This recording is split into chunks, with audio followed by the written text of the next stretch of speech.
नमस्कार साथियों, हम और आप कभी ना कभी मूवी देखने जरूर गए होंगे। पहले हम और आप ज़्यादातर क्या होता था, मल्टीप्लेक्स नहीं होते थे तो हम लोग जाते थे थिएटर के अंदर मूवी देखने के लिए। लेकिन आज के समय मॉडर्नाइजेशन के समय क्या हुआ, थिएटर्स की मात्रा बहुत ही कम हो गई है और मल्टीप्लेक्स बहुत तेज़ी से इमर्ज के सामने आ गया है। जैसे कि आपका आइनॉक्स, पीवीआर और वेब, इन जैसे बड़े बड़े जो आपके मल्टीप्लेक्स हैं इनके अंदर मूवी चलती है। लेकिन जब भी आप जाते हैं मूवी देखने के लिए इन मल्टीप्लेक्स के अंदर, तो आपने नोटिस किया होगा जो यहाँ पे मिलने वाली जो मील यानी कि समोसा, पॉपकॉर्न या मील इतनी महंगी क्यों होती हैं एज़ कम्पेयर टू जो मूवी टिकट होता है उसके मुकाबले। आइए समझते हैं इसके बारे में।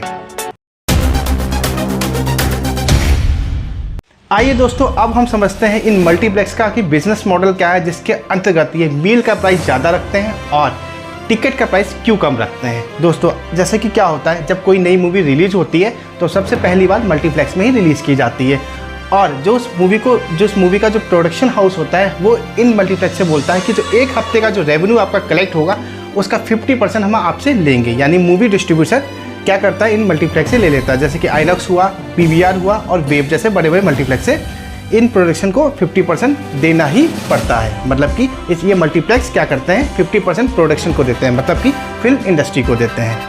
अब यहाँ पे क्या हुआ कि उनका जो अर्निंग थी मल्टीप्लेक्स की, क्या वो आधी हो गई। अब जो उनके पास स्टाफ रखा है उन लोगों ने, स्टाफ को भी सैलरी देनी होती है, जो फूड काउंटर्स लगे उनको भी सैलरी देनी होती है, मेंटेनेंस की सैलरी देनी होती है और जहाँ पे इन लोगों ने अपना मल्टीप्लेक्स खोला है उस एरिया को रेंट पे लेके लोग खोलते हैं, उसका भी पैसा देना होता है। जिसके चलते क्या करते हैं, ये लोग मील का प्राइस बढ़ा देते हैं, जो अदर फैसिलिटी देते हैं उसका प्राइस बढ़ा देते हैं। जैसे कि आप जानते होंगे मार्केट में मिलने वाला 6 रुपये समोसा आपको उसी मल्टीप्लेक्स के अंदर 25 से लेकर 30 रुपये मिलता है, जिस पे लिख देंगे इंग्लिश में 4-5 नाम और वो आपको 25 से 30 रुपये में देंगे।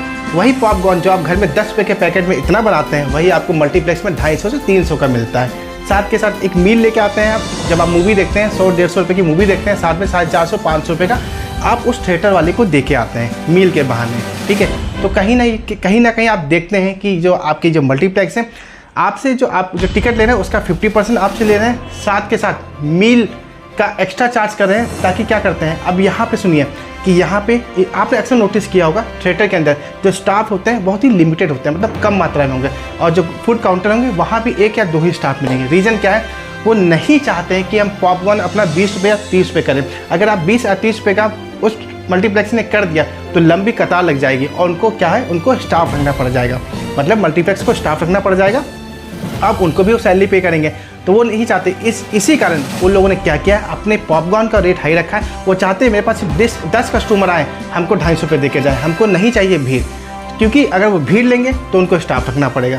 तो जिसके चलते क्या है, इन लोगों का मूवी का टिकट कम होता है, लेकिन क्या होता है जो इटेबल्स आइटम होते हैं इनका जो रेट है वो ज़्यादा रखा जाता है। तो दोस्तों यही थी बात, मैंने सोचा इस चीज़ को आपको समझाना चाहिए। अगर आपको इन्फॉर्मेशन अच्छी लगी तो प्लीज़ चैनल को लाइक करिएगा, शेयर करिएगा और सब्सक्राइब करना मत भूलिएगा। नमस्कार दोस्तों।